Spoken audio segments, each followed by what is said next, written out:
Good morning my dear students. आप सभी का स्वागत है मेरे इस यूट्यूब चैनल में फिजिक्स बाय सुरजीत सर। मैं सुरजीत शाह भुवनेश्वर में एक प्रसिद्ध ट्यूशन संस्थान का संस्थापक एवं एजुकेटर आप सभी का स्वागत करता हूं इस यूट्यूब चैनल में। तो जैसे कि आपको पता है कि क्लास 12th जिनका बोर्ड एग्जाम हाल ही में आने वाला है, समय बहुत कम बचा है, बस दिसंबर जनवरी फरवरी 3 महीने जो है कि बाकी है। अगर स्टेट बोर्ड की बात करें हम अपने, और जो सीबीएसई बोर्ड है उनके पास बस 2 से ढाई महीने का वक्त बच गया है। तो देखिए मेरे प्यारे स्टूडेंट्स, आज आपकी मदद के लिए हम लेके आए हैं यहाँ पर आपके जो यूनिट्स हैं, जो सिलेबस है फिजिक्स में, उसमें जो क्वेश्चंस हैं, ये जो टॉपिक्स हैं, वो कौन कौन से इंपॉर्टेंट है जो आपको हर यूनिट वाइज तैयार रखने हैं। अब तो आज मैं इस इंपॉर्टेंट टॉपिक की सीरीज में पहली यूनिट आपके सामने डिस्कस करने जा रहा हूं, जिसमें सिर्फ वो टॉपिक मैंने लिए हैं जिनसे बोर्ड एग्जाम में प्रीवियस ईयर में क्वेश्चंस पूछे गए हैं, या जिसमें आने वाले जो टाइम है क्वेश्चंस पूछे जा सकते हैं।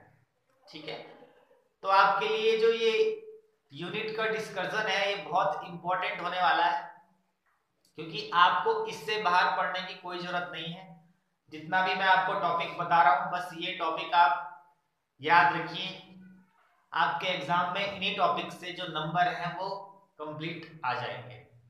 ठीक है, तो आशा है कि आप मेरी इस वीडियोस के माध्यम से जो आपको मैसेज पहुंचाना चाह रहा हूं मैं कि आपको क्या पढ़ना है और क्या छोड़ना है, क्या नहीं पढ़ना है, किसकी तैयारी बहुत ज्यादा करनी है और किसकी तैयारी थोड़ा कम रखनी है, ये सब मैं आपके सामने डिस्कस कर रहा हूं और आपको अच्छे से समझ आ जाए बस। ठीक है, तो ध्यान से देखिएगा, ध्यान से सुनिएगा मुझे कि मैं किस बारे में बात कर रहा हूं, क्योंकि ये मेरा एक्सपीरियंस है। देखिए आज तो आप लोग मुझे काफी लोग जान पा रहे होंगे इस माध्यम से भी, लेकिन मैं कई सालों से यहाँ पर बैठ करके पढ़ा रहा हूँ ये सब चीजें।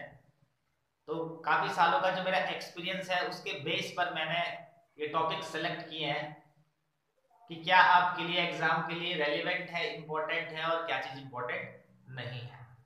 ठीक है, तो देखिए मेरे प्यारे स्टूडेंट्स, आज हम डिस्कस करेंगे आपके सामने पहली यूनिट।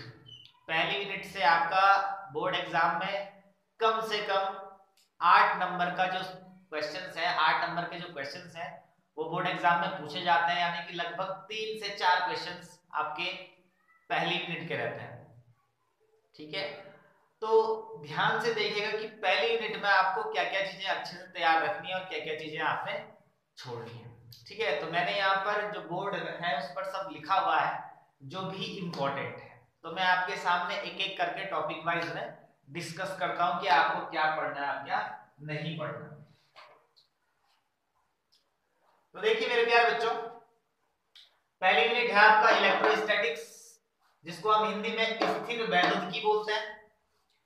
इस यूनिट से आपके बोर्ड एग्जाम में कम से कम जो है कि 8 नंबर के क्वेश्चंस आएंगे। ठीक है, जो 3 क्वेश्चंस भी हो सकते हैं और 4 क्वेश्चंस भी हो सकते हैं। ठीक है, तो देखिए इलेक्ट्रोस्टैटिक्स जो यूनिट है स्थिर वैद्युतिकी, इसका जो सबसे पहला चैप्टर है, सबसे पहला पार्ट है, वो है कूलम्स लॉ, कूलाम का नियम। ठीक है, तो जो कूलम्स लॉ यानी कि कूलाम का नियम है, इस चैप्टर से, चैप्टर के सामने मैंने स्टार मार्क बना रखा है, और इस चैप्टर के अंदर जो आपको एग्जाम के लिए इंपॉर्टेंट है, जिनसे क्वेश्चंस पूछे गए हैं, वो इस तरीके से ब्लैक डॉट में दिखा रखे हैं। ठीक है, तो जो स्टार है इसका मतलब वो चैप्टर है, और जो डॉट है यानी कि ये उस चैप्टर के अंदर इंपॉर्टेंट क्वेश्चन है जो पूछे गए हैं और जिनकी आपको अच्छे से तैयारी रखनी है। ठीक है, अगर आप इस चीज को फॉलो करते हो बेटा, तो आपके यहाँ से 8 नंबर कभी नहीं जा सकते हाथ से दूर। ठीक है, तो इसलिए ध्यान से देखिए मैं किस चीज के बारे में डिस्कस कर रहा हूँ। तो कूलम्स लॉ में सबसे पहला जो इंपॉर्टेंट होता है बोर्ड एग्जाम के लिए वो यही होता है, कूलम्स लॉ। कूलम्स लॉ आपको डिफाइन करना होता है। क्लियर, आपको पता है कूलम्स लॉ क्या है? जो चार्जेस हैं, 2 पॉइंट चार्ज है, उनके बीच का अट्रैक्शन और क्या होता है, रिपल्सन फोर्स होता है। तो वही फोर्स हमको डिफाइन भी करना होता है डेफिनेशन से, और डेरिवेशन भी करना होता है। तो 2 मार्क्स का क्वेश्चन होता है, बोर्ड एग्जाम में पूछा गया है और आगे भी पूछा जा सकता है। यस, इसी कूलम्स लॉ वाले चैप्टर में अगर कूलम्स लॉ नहीं आता है तो फिर अगला जो इंपॉर्टेंट होता है वो होता है फोर्स बिटवीन मल्टीपल चार्जेस, जिसको हम प्रिंसिपल ऑफ सुपरपोजिशन भी वहां पर कहते हैं। ठीक है, सीबीएसई वालों के लिए इंपॉर्टेंट होता है क्योंकि पूछा गया उनके एग्जाम में। यहाँ पर हम क्या करते हैं, एक सिस्टम लेते हैं जिसमें n चार्ज हम मानते हैं, तो उन n चार्ज से एक चार्ज पर लगने वाला जो फोर्स है वो हम कैलकुलेट करते हैं। ठीक है, अगर ये भी बोर्ड एग्जाम में नहीं आता है तो फिर यहाँ से जो अगला इंपॉर्टेंट टॉपिक होता है जो बोर्ड एग्जाम में आया है या आ सकता है वो होता है continuous charge distribution. Continuous charge distribution यानी कि सतत आवेश वितरण। जो ऑब्जेक्ट, जो सरफेसेस हमारे पास अवेलेबल होती हैं, ठीक है, तो किन किन सरफेस के लिए जो चार्ज है, चार्ज की डेंसिटी क्या होती है और कितनी इंटेंसिटी होती है वो हम कैलकुलेट करते हैं कंटिन्यूअस चार्ज डिस्ट्रीब्यूशन से। सतत आवेश वितरण तीन टाइप के होते हैं, लीनियर आपका charge density, surface charge density और वॉल्यूमिक चार्ज डेंसिटी। ठीक है ना, रेखीय आवेश वितरण, आपका क्षेत्रीय आवेश वितरण और आपका आयतनिक आवेश वितरण। तो ये तीन टाइप के जो चार्ज डिस्ट्रीब्यूशन है वो आपको बोर्ड एग्जाम के लिए तैयार करने हैं। सिंपल से टॉपिक है, बस आपको थोड़ा सा मेहनत करनी है उसमें। तो अगर आप ये पहला चैप्टर समझ पाए हैं कि क्या क्या इंपॉर्टेंट टॉपिक है तो इनकी तैयारी कर दीजिएगा, इनसे बाहर कुछ नहीं आएगा एग्जाम में। अगर न्यूमेरिकल भी आना होगा तो इस पर ही आता है, कूलम्स लॉ। कूलम्स लॉ पर ही न्यूमेरिकल आता है, कूलम्स लॉ पर ही आपको न्यूमेरिकल मिल जाएगा एग्जाम में। ठीक है, अगला जो चैप्टर है यहाँ पर जिसका नाम है इलेक्ट्रिक फील्ड और इलेक्ट्रिक डाइपोल भी यहाँ पर लिखा हुआ है। तो ये चैप्टर भी आपके लिए बड़ा इंपॉर्टेंट है क्योंकि यहाँ से भी एक क्वेश्चन हमेशा बोर्ड एग्जाम में पूछा जाता है। ठीक है, सिलेक्टिव है। क्लियर, जो ये कूलम्स लॉ है यहाँ से आपका 1 नंबर या 2 नंबर का ही कोई क्वेश्चन आएगा। ये तो 1 नंबर में आता है, ये तो 2 नंबर में आता है। अब यहाँ जो इलेक्ट्रिक फील्ड और इलेक्ट्रिक डाइपोल है यहाँ का जो क्वेश्चन होता है वो 3 मार्क्स का होता है आपके पास हमेशा। ठीक है, तो 3 नंबर के क्वेश्चन के लिए यहाँ से एक क्वेश्चन आना ही आना है, यहाँ से एक क्वेश्चन आपके पास आना ही आना है। तो देखिए यहाँ पर जो सबसे पहला टॉपिक है इस चैप्टर का वो है electric field due to a point charge, यानी कि 2 पॉइंट चार्ज है तो उनसे हम इलेक्ट्रिक फील्ड कैसे कैलकुलेट कर सकते हैं ये आपको सिखाया गया होगा इस टॉपिक में। क्लियर, तो पूछा गया क्वेश्चन है, आगे भी पूछा जा सकता है, electric field due to a point charge. Yes, अगला इंपॉर्टेंट टॉपिक जो यहाँ पर होता है जो बोर्ड एग्जाम में कई बार पूछा जाता है, ठीक है ना, 1 नंबर या 2 नंबर की डेफिनेशन में आता है, electric line of force and properties. ठीक है ना, यानी कि वैद्युत बल रेखा क्या होती है और उनके गुण क्या होते हैं। ठीक है ना, आपको दिखेगा कि प्रॉपर्टी वाला एक क्वेश्चन हमेशा एग्जाम में रहता है। तो इलेक्ट्रिक फील्ड लाइंस, जो इलेक्ट्रिक फोर्स लाइंस हैं वहां पर इलेक्ट्रिक फोर्स लाइन से या वैद्युत बल रेखाओं का एक क्वेश्चन होता है जो कि आपको ज्यादा नहीं बट 2 नंबर एग्जाम में दिला सकता है। ठीक है, तो याद रखिएगा ये आपका इंपॉर्टेंट है, आपने पढ़ना है। उसके बाद बात करते हैं इलेक्ट्रिक डाइपोल मोमेंट। इसकी डेफिनेशन भी कई बार पूछी जाती है, आपने सीबीएसई बोर्ड एग्जाम देखा होगा, वहां पर कई बार पूछा जाता है define electric dipole moment. Hindi वालों के लिए होता है आपके पास जो आपके पास वैद्युत द्विध्रुव आघूर्ण है उसकी परिभाषा आपको देनी होती है। ठीक है, तो अगर डेफिनेशन की बात करें तो ये भी 2 नंबर की है। ठीक है ना, यानी कि इनमें से कोई एक डेफिनेशन आपको पूछ सकता है। ठीक है, इनमें से एक टॉपिक तो आना ही आना है इस बार बोर्ड एग्जाम में। ठीक है, वो ये डेफिनेशन भी हो सकती है डाइपोल मोमेंट की और या तो इलेक्ट्रिक फोर्स लाइन की प्रॉपर्टीज भी हो सकती है। ठीक है ना, प्रॉपर्टीज। अब अगला होता है electric field due to an electric dipole. बड़ा खतरनाक टॉपिक है बच्चों, 3 नंबर का टॉपिक है और कभी कभी आप लोगों की किस्मत बहुत अच्छी रही तो 5 नंबर का क्वेश्चन भी हो जाता है। ठीक है, यस, वैद्युत क्षेत्र की तीव्रता, electric field intensity due to an electric dipole, यानी कि वैद्युत द्विध्रुव के द्वारा वैद्युत क्षेत्र की तीव्रता निकालना बहुत इंपॉर्टेंट है। चाहे आप सीबीएसई बोर्ड के बच्चे हो चाहे उत्तराखंड बोर्ड के बच्चे हो, किसी भी बोर्ड के बच्चे, ये आपके लिए बहुत इंपॉर्टेंट है। तो यहाँ पर जो इलेक्ट्रिक फील्ड इंटेंसिटी होती है मेरे बच्चों वो हम 2 तरीके से निकाल सकते हैं, एक आपका एक्सेस ऑफ डाइपोल और एक होता है इक्वेटोरियल लाइन ऑफ डाइपोल। 2 तरीके से इलेक्ट्रिक फील्ड इंटेंसिटी आपके टीचर्स ने आपको निकालना सिखाया होगा और जिन्होंने मुझसे पढ़ा है तो मैंने भी सिखाया आपको। तो इन दोनों में से एक टॉपिक हमेशा आपके बोर्ड एग्जाम के लिए इंपॉर्टेंट होता है, जो आपको 3 नंबर दिला सकता है एग्जाम। क्लियर? तो ये इंपॉर्टेंट टॉपिक हो गया। अगला आपके पास होता है torque on a dipole in uniform electric field. ठीक है ना, समान वैद्युत क्षेत्र में किसी विध्रुव पर जो लगने वाला बलाघूर्ण होता है टॉर्क। तो ये भी आपको पता है, जो प्रीवियस ईयर के क्वेश्चन पेपर चेक करता होगा उसे मालूम होगा कि ये क्वेश्चन इंपॉर्टेंट है या नहीं है। तो देखिए जितने भी यहाँ पर ये क्वेश्चंस आपको लिखे गए हैं यहाँ पर, ये इन सब में से एक क्वेश्चन आपके बोर्ड एग्जाम में आएगा, और इससे बाहर कुछ भी नहीं, इससे बाहर कुछ भी नहीं। जितने टॉपिक मैंने यहाँ पर लिखे हैं इन्हीं में से एक क्वेश्चन आपके बोर्ड एग्जाम में आना है बच्चों, मैं पहले ही बता दे रहा हूँ। ठीक है, तो इसलिए आप बिल्कुल तैयार रखिए, इसके बाहर आपको कुछ भी नहीं पढ़ना है, इसलिए वो सब छांट करके पहले ही लिखा है कि क्या पेपर में आना है, इसके अलावा और कुछ नहीं। ठीक है, तो ये आपके कूलम्ब्स लॉ से हो गए और ये दूसरे चैप्टर से हो गए। ठीक है ना, यानी कि एक क्वेश्चन यहां से आएगा कूलम्ब्स लॉ से, इन 3 में से कोई एक, और एक क्वेश्चन यहां से आएगा इन 5 टॉपिक में से कोई एक, इसके बाहर कुछ नहीं। क्लियर? अगर न्यूमेरिकल भी पूछना होगा तो इनमें से जिसका डेरिवेशन करोगे आप उसी में कोई आपको न्यूमेरिकल पूछ लेगा। इलेक्ट्रिक फील्ड इंटेंसिटी निकालने के लिए आ सकता है, या टॉर्क निकालने के लिए पूछ लेगा, बलाघूर्ण याद करने के लिए पूछ लेगा न्यूमेरिकल में। ठीक है, यस। अगला जो इंपॉर्टेंट फैक्टर है जिससे आज तक एक भी एग्जाम, मैंने भी काफी 8-10 साल के पेपर एनालाइज किए हैं और खुद भी पेपर दिया है 2013 में, तो मैंने भी ये देखा कि भैया 10 साल में मैंने एक भी पेपर ऐसा नहीं देखा जिसमें गाउस से रिलेटेड क्वेश्चन आ रहा। एक क्वेश्चन गाउस का कंपलसरी है बोर्ड एग्जाम। क्लियर? तो बहुत इंपॉर्टेंट है, ज्यादा टॉपिक नहीं, बस ये तो 3 टॉपिक मैंने यहाँ पर लिखा है, इनकी तैयारी रख लीजिए, एक क्वेश्चन बोर्ड एग्जाम में पक्का समझना। गाउस थ्योरम में सबसे पहले अगर डेफिनेशन आनी होती है, ठीक है, या किसी बड़े डेरिवेशन के साथ आगे से छोटा सा डेफिनेशन पूछ लेता है, वो है इलेक्ट्रिक फ्लक्स। जैसे गाउस का कोई सा भी एक टॉपिक दे देगा लेकिन आगे से पूछ लेगा आपको define electric flux, electric flux को परिभाषित कीजिए। तो इलेक्ट्रिक फ्लक्स की डेफिनेशन याद रखिएगा, गाउस थ्योरम तो आपको याद रखना ही रखना है, और उसको प्रूव कैसे करते हैं ये भी याद रखना है। सिंपल सा स्टेटमेंट है गाउस थ्योरम का, ठीक है ना, आपको पता हो गई। ठीक है ना, total electric flux is equal to Q upon epsilon naught. ठीक है, तो याद रखिएगा गाउस थ्योरम तो आपको पढ़ना ही पढ़ना है, और प्रूव कैसे करते हैं वो। अब गाउस थ्योरम अगर आपको समझ में आ जाए तो उसके बाद आपको एप्लीकेशन ऑफ गाउस थ्योरम याद रखनी है, जो कि आपके पास वहां पर 5 एप्लीकेशन है। ठीक है ना, और सीबीएसई की बुक में तो एक ही एप्लीकेशन को 2-2 बार भी सॉल्व किया हुआ है। ठीक है, तो मैंने यहाँ पर सिलेक्टिव 4 एप्लीकेशन ली है जो मैं काफी सालों से परीक्षा में देख रहा हूँ, एग्जाम में देख रहा हूँ, इन्हीं चारों में से एक एप्लीकेशन आपके पास आती है।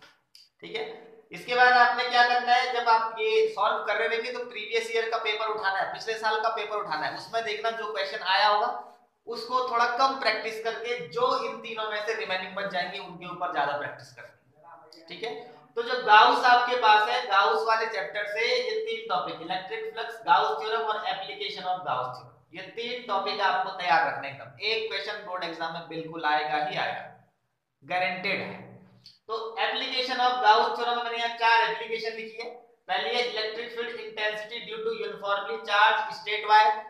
जो स्ट्रेट वायर होती है तो उसके अराउंड कितना इलेक्ट्रिक फील्ड होता है ये आपको कैलकुलेट करना होता है। दूसरा है इनफिनाइट प्लेन शीट, यानी कि electric field intensity due to infinite plane sheet. Clear? एक प्लेन शीट होती है, ठीक है ना, तो वो कितना इलेक्ट्रिक फील्ड अपने अराउंड प्रोड्यूस करती है वो हमें निकालना होता है। उसके बाद electric field intensity due to 2 infinite plane sheet, तो 2 प्लेन शीट होती है इसमें, तो इन 2 प्लेन शीट के बाहर आउटसाइड कितना होता है और बिटवीन अंदर कितना इलेक्ट्रिक फील्ड होता है ये हमें कैलकुलेट करना होता है। और आपका चौथा लास्ट है चार्ज स्फेरिकल सेल, जो आवेशित गोला होता है, स्फेरिकल सेल होता है, ठीक है ना, उसके outside, at surface, at centre, in 3 point पर इलेक्ट्रिक फील्ड इंटेंसिटी निकालनी होती है कि जो चार्ज स्फेयर है उसके आउटसाइड यानी कि बाहर कितना इलेक्ट्रिक फील्ड होता है, एट सरफेस यानी कि पृष्ठ पर कितना होता है, एट सेंटर, सेंटर पर कितना होता है। तो ये 4 एप्लीकेशन आपको तैयार रखनी है। इन 4 एप्लीकेशन में से कोई एक क्वेश्चन आपके नसीब खोल देगा। गाउस भी ऐसा है कि अगर एप्लीकेशन और प्रूव करने के लिए आएगा तो 5 नंबर में बोर्ड एग्जाम में पूछा गया है, आप प्रीवियस ईयर के क्वेश्चन पेपर चेक कर सकते हो, चाहे आप उत्तराखंड बोर्ड वाले हो चाहे सीबीएसई बोर्ड वाले। क्लियर? तो ये 3 चैप्टर मैंने डिस्कस कर दिया। अगला है आपके पास चौथा chapter electric potential. Electric potential का भी एक क्वेश्चन जो है कि एग्जाम में बन जाता है, इलेक्ट्रिक पोटेंशियल। क्लियर? अब देखिए, अब इलेक्ट्रिक पोटेंशियल से बोर्ड एग्जामिनर को क्वेश्चन पूछना होगा तो वो या तो कूलम्स लॉ से नहीं देगा या तो यहां से नहीं देगा, लेकिन जो भी क्वेश्चन जहां से भी पूछे इन्हीं टॉपिक के अंदर से पूछेगा, इसके बाहर कुछ नहीं आएगा। आगे बात समझ में? तो देखिए, इलेक्ट्रिक पोटेंशियल वाले चैप्टर में क्या इंपॉर्टेंट है, सबसे पहले तो वही electric potential due to a point charge. ठीक है ना, पॉइंट चार्ज से हम इलेक्ट्रिक पोटेंशियल कैसे कैलकुलेट करते हैं, ठीक है ना, V is equal to W upon Q, ये आपको वहां प्रूव करना होता है। ठीक है ना, V is equal to 1 upon 4 pi epsilon naught Q upon R, ये आंसर निकलता है। अब वही इलेक्ट्रिक पोटेंशियल जो आपने पॉइंट चार्ज से निकाला था, अब जिस बच्चे के अंदर दिमाग में तो फटक समझ जाएगा कि अभी सर इलेक्ट्रिक फील्ड पढ़ा था कुछ देर पहले यहाँ, तो यहाँ भी सेम वही तो पढ़ा था, electric field due to a point charge. तो यहाँ पहले पॉइंट चार्ज से इलेक्ट्रिक फील्ड निकाला, यहाँ पॉइंट चार्ज से इलेक्ट्रिक पोटेंशियल निकाल रहे हैं। उसके बाद देखिए electric potential due to dipole. अब डाइपोल से आपको निकालना है इलेक्ट्रिक पोटेंशियल, और यहाँ भी देखिए electric field due to an electric dipole, तो यहाँ भी डाइपोल से इलेक्ट्रिक फील्ड निकाला। सर ये तो सिमिलर है, यस सिमिलर ही है, डेरिवेशन भी सेम है, करने का मेथड भी सेम है, बस थोड़ा एक फॉर्मूले में यहाँ आर स्क्वायर होता है और यहाँ सिर्फ आर होता है, इतना चेंज होता है, बाकी करने का मेथड होता है। जो इलेक्ट्रिक पोटेंशियल निकलता है डाइपोल से, वो सिर्फ निकलता है एक्सिस ऑफ डाइपोल पर, इक्वेटोरियल की कंडीशन में नहीं निकलता है, जीरो हो जाता है। क्लियर? तो ये डाइपोल से आपको इलेक्ट्रिक पोटेंशियल बोर्ड एग्जाम में याद रखिएगा, क्वेश्चन सेम होते हैं, बस फर्क कहां पर होता है, एक जगह लिखा रहता है find the expression of electric field intensity due to electric dipole और एक्सिल ऑफ डाइपोल या एक्सिल कंडीशन, और दूसरा लिखा रहता है फाइंड द इलेक्ट्रिक पोटेंशियल, और बाकी का क्वेश्चन पूरा का पूरा होगा। तो जिस बच्चे के दिमाग में नहीं होगा कि इलेक्ट्रिक फील्ड इंटेंसिटी पूछ रहा है डाइपोल से एक्सिल कंडीशन में, अक्षीय स्थिति में, या इलेक्ट्रिक पोटेंशियल वैद्युत विभव पूछ रहा है अक्षीय स्थिति में एक्सिल लाइन के लिए, तो अगर आप कंसेप्ट क्लियर करके नहीं चलेंगे तो कंफ्यूज होकर के बिल्कुल एग्जाम में गलत करके आओगे, पूछा कुछ और जाएगा और आप करके कुछ और आओगे। तो ध्यान रखना, अगर यहां से क्वेश्चन आएगा तो फिर यहां इलेक्ट्रिक पोटेंशियल से नहीं आएगा, और इलेक्ट्रिक पोटेंशियल से क्वेश्चन आएगा तो फिर यहां से आपको नहीं आएगा। क्लियर? ध्यान से सुनिएगा। अगला है relation between E and V. E का मतलब इलेक्ट्रिक फील्ड, वी का मतलब पोटेंशियल डिफरेंस। तो ई और वी के बीच का रिलेशन भी आपको पढ़ाया होगा आपके टीचर ने, हमने ही पढ़ाया है, पढ़ लीजिएगा इसको, बहुत इंपॉर्टेंट है। अगला इसी चैप्टर से होता है इलेक्ट्रिक पोटेंशियल एनर्जी कैलकुलेट करने के लिए, इलेक्ट्रिक पोटेंशियल एनर्जी। क्लियर? और एक टॉपिक और होता है इक्विपोटेंशियल सरफेस, समविभव पृष्ठ, इक्विपोटेंशियल सरफेस। ये क्वेश्चंस जो है पूछे गए हैं आपके प्रीवियस ईयर के एग्जाम में और अब भी पूछे जा सकते हैं। क्लियर? लेकिन जो भी इस साल के बोर्ड एग्जाम में पहली यूनिट से क्वेश्चन आएगा वो सब इन क्वेश्चंस के अंदर, ये टॉपिक जो लिखे हैं इनके अंदर से होगा, इसके बाहर कुछ भी नहीं। तो अगर आप चाहते हैं कि आप 8 नंबर अपने पक्के करना चाहते हैं कि मुझे 8 नंबर किसी भी हाल में इस पहली यूनिट से लाने हैं, तो माय डियर स्टूडेंट्स टॉपिक ये रहे, समझ लो ये क्वेश्चंस हैं बोर्ड एग्जाम। बस प्रीवियस ईयर का पेपर जब तैयार करोगे तो देखना प्रीवियस ईयर क्वेश्चन को पढ़ना, जो आपके पिछले साल के क्वेश्चंस पेपर में इनमें से क्वेश्चन आए होंगे उनको हटा देना, और जो क्वेश्चन इसमें बच जाएंगे उनकी प्रैक्टिस करना शुरू कर लेना। ठीक है ना?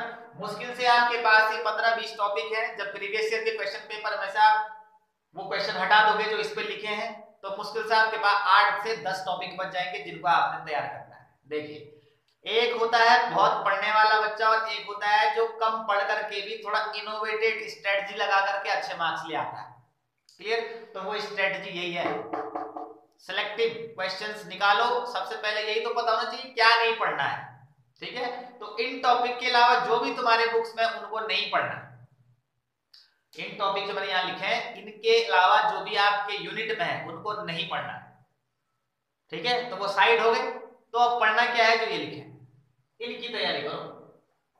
3-4 दिन में आप इसको बिल्कुल अच्छे तैयार कर सकते हो। 9 यूनिट है, ठीक है ना?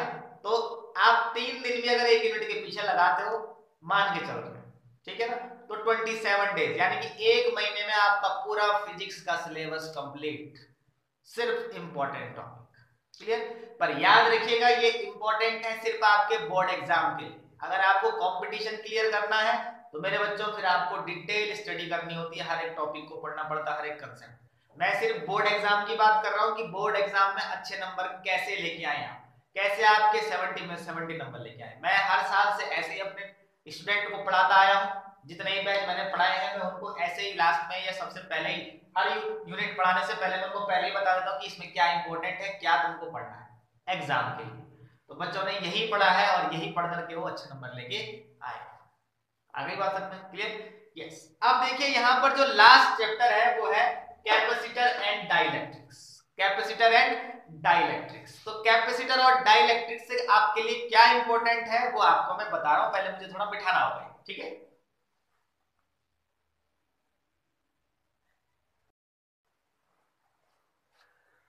तो देखिए भाई, तो देखिए बच्चों, जैसे कि मैंने बताया इंपॉर्टेंट टॉपिक, तो कैपेसिटर और डाइलेक्ट्रिक्स जो लास्ट चैप्टर है इस पहले यूनिट का, यहां से बोर्ड एग्जाम में किन टॉपिक पर क्वेश्चंस पूछे गए हैं, किन टॉपिक पर पूछे जा सकता है, ठीक है। तो वो मैंने लिखे हैं यहां पर। तो डाइलेक्ट्रिक वाला जो चैप्टर यानी कैपेसिटर और जो डाइलेक्ट्रिक है उस वाले चैप्टर से बोर्ड एग्जाम में जिन टॉपिक्स के क्वेश्चन आए हैं वो है capacitance of an isolated spherical conductor. इसका डेरिवेशन भी पूछा जाता है और आपका न्यूमेरिकल भी इस पर आता है। 2 नंबर का क्वेश्चन है, बहुत छोटा सा टॉपिक है, इजीली हो जाता है। क्लियर। प्रैक्टिस में रखिए इसको बस। अब देखिए उसके बाद जो ये 2 क्वेश्चन है ये एक जैसे हैं। Parallel plate air capacitor and it's capacitance, 2 marks का क्वेश्चन है, इजी सा डेरिवेशन होता है। Parallel plate air capacitor and it's capacitance, मान के चलिए ये कैपेसिटर की एप्लीकेशन है, मान के चलिए कि कैपेसिटर क्या है, एप्लीकेशन। अगला आपके लिए क्या इंपॉर्टेंट है, यही parallel plate capacitor but partially filled with dielectric slab between plates. यानी कि पैरेलल प्लेट कैपेसिटर ही, लेकिन पहले जब उसमें एयर थी, अब दूसरी कंडीशन में हमने उन प्लेट्स के बीच में क्या कर दिया, डाइलेक्ट्रिक की स्लैब डाल दी, वो भी पार्शियली, कम यानी कि, ठीक है ना।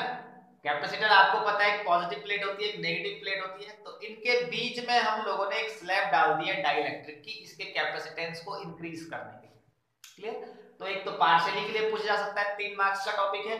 और अगर पार्शियली फिल्ड नहीं पूछेगा तो पूछता है completely filled with dielectric slab between plates, यानी कि अब हम दोनों के दोनों जो प्लेट्स हैं उनको कंप्लीटली फिल कर देते हैं, पूर्ण रूप से भर देते हैं, किससे, डाइलेक्ट्रिक स्लैब से।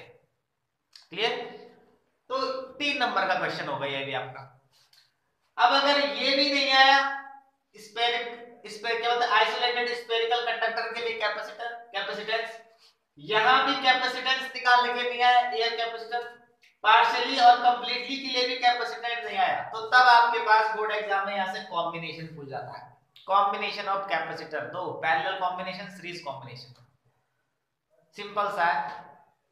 पैरेलल प्लेट क्या कहते हैं, ये पैरेलल कॉम्बिनेशंस ऑफ रेजिस्टेंस, ये कैपेसिटर और series combination of capacitor, simple से डेरिवेशन है, 2 मार्क्स के टॉपिक है, पूछे गए हैं बोर्ड एग्जाम में, आप चेक कर सकते हैं प्रीवियस के क्वेश्चन पेपर। अब अगर बेटा इन सब में से कोई क्वेश्चन नहीं आया कैपेसिटर का, तो तब एक ही इंपॉर्टेंट बचता है और वो होता है energy, energy stored in a charge capacitor. तब हमें कैपेसिटर में निकालनी होती है एनर्जी, ऊर्जा। डेफिनेट सी बात है, कैपेसिटर है, मोशन तो करेगा नहीं, तो पोटेंशियल एनर्जी होगी, स्थितिज ऊर्जा, तो पोटेंशियल एनर्जी हमको निकालनी होती है किसकी, कैपेसिटर।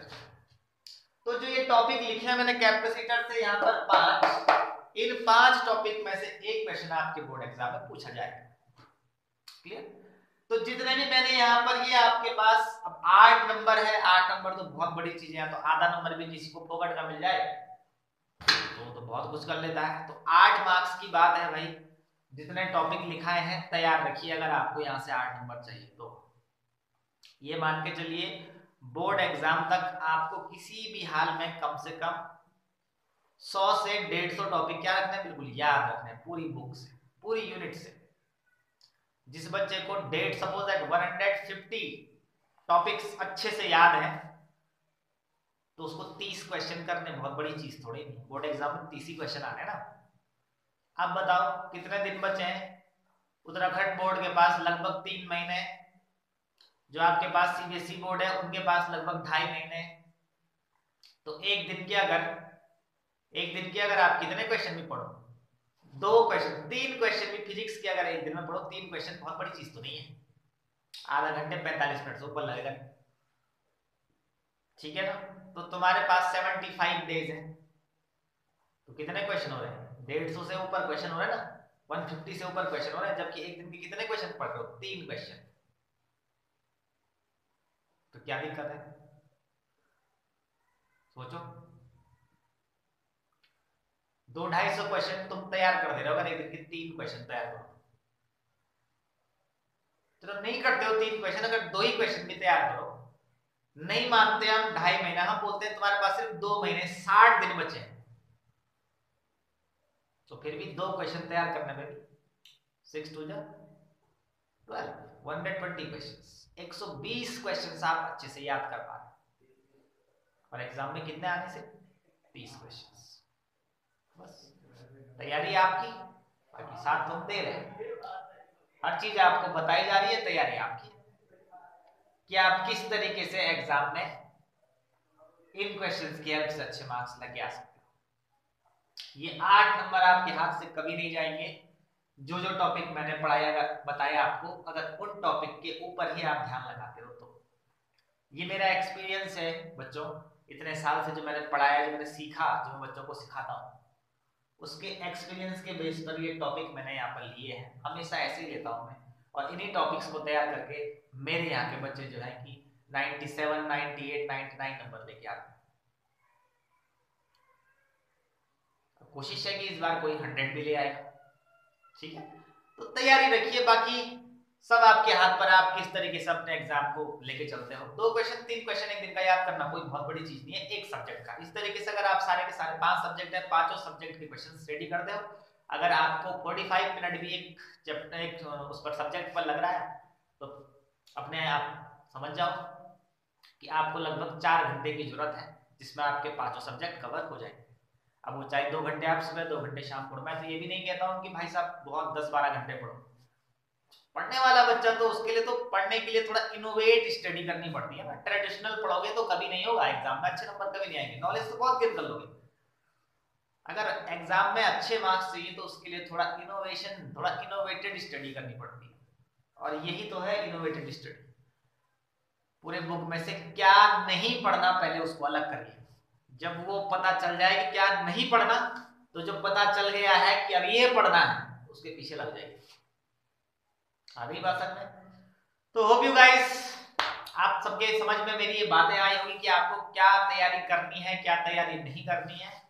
तो अगर आप इसे फॉलो करते हो तो आपको रिजल्ट आपका दिख जाएगा कि सर ने जो बताया वो सही था या नहीं था, ठीक है ना। अब नहीं था आज तक, ऐसा तो प्रूफ नहीं हुआ, तो आई होप आगे भी ना हो। तो तैयारी रखिए इसका, बस ये टॉपिक्स हैं, इनको तैयार करते रहिए। बाकी टाइम आपके पास अभी बतेरा है, आराम से घर में बैठ करके वक्त निकालिए अपनी पढ़ाई के लिए, और इनोवेटिव स्टडी कीजिए। ट्रेडिशनल पढ़ोगे तो पढ़ते ही रह जाओगे, ठीक है ना। तो धन्यवाद आप सभी का इस वीडियो के साथ। अलविदा लेते हैं, मिलेंगे आपसे अगले किसी टॉपिक में, अगले किसी कंसेप्ट से। ये पहली यूनिट का है, अभी दूसरी यूनिट पूरी 9 की 9 यूनिट का मिलेगा।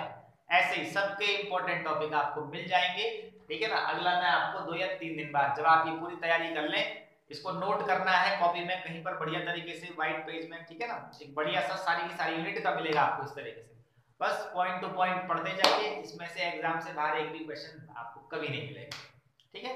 जो ये है बस यही एग्जाम में है, इसके अलावा कुछ नहीं। अगली बात समझ में क्लियर? तो जो टॉपिक्स है समझ में आए अगर आपको, तो पढ़ते रहिए। बाकी क्या है, अगली वीडियो आपको मिल जाएगी, ठीक है ना। आपको सेकंड इसका जो यूनिट है वो भी मिल जाएगा, और जो हमारी सीरीज चल रही है ऑप्टिक्स वाली, ठीक है ना, उसमें आपको एस्ट्रोनॉमिकल टेलीस्कोप का डेरिवेशन भी मैं आज ही या कल आपको मिल जाएगा उसको, ठीक है ना। तो पढ़ाई करते रहिए, बाकी आप लोग के साथ हम हमेशा बने हुए हैं आपकी सहायता के लिए। अगर आपको कोई भी डाउट्स और क्वेरी है तो आप मुझे कमेंट करके पूछ सकते हैं, और वीडियोस को लाइक जरूर कीजिए, ठीक है ना। और जो बच्चे सिर्फ वीडियोस देख रहे हैं लेकिन चैनल को सब्सक्राइब नहीं कर रहे हैं, तो उनसे भी मेरा अनुरोध है कि यार सब्सक्राइब करो। जब आप लोग देख रहे हैं तो सब्सक्राइब करने में क्या दिक्कत है, ठीक है ना। तो सब्सक्राइब कीजिए ताकि आप मेरी वीडियोस देखते रहो। आपके छोटे भाई बहन हैं उनको भी दिखाइए कि जो किस तरीके से आपको पढ़ना है करके आगे, ठीक है ना। तो इस वीडियो के साथ इतना ही। चैनल को लाइक, सब्सक्राइब और शेयर करना ना भूलें और बेल आइकन दबाना बिल्कुल ना भूलें, ठीक है। Okay, thank you, that's all.